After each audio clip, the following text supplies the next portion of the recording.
Local ટ્રેનમાં ઓમકાર ભજન મંડળે નવરાત્રિના પ્રથમ દિવસે ગરબા ગાઈ અને રમીને આનંદ મેળવ્યો।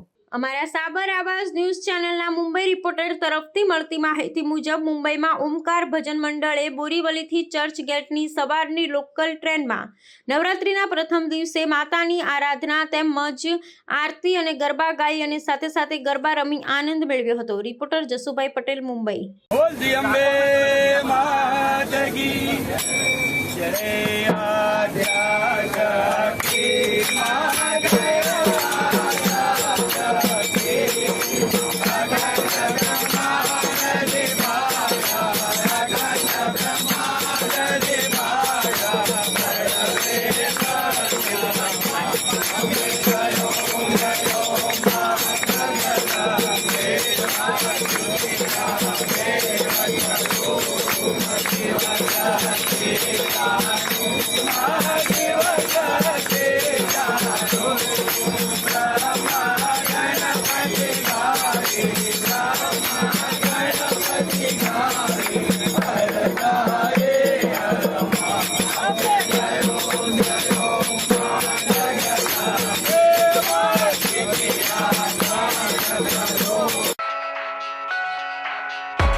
આવા ન્યૂઝ જોવા માટે સાબર આવાઝ યુટ્યુબ ચેનલને સબસ્ક્રાઇબ કરો અને લાઇક કરો, જેથી હવે પછીના દરેક સમાચાર સબસ્ક્રાઇબ કરેલા હશે તેઓને નવા સમાચારની માહિતી મળી જશે।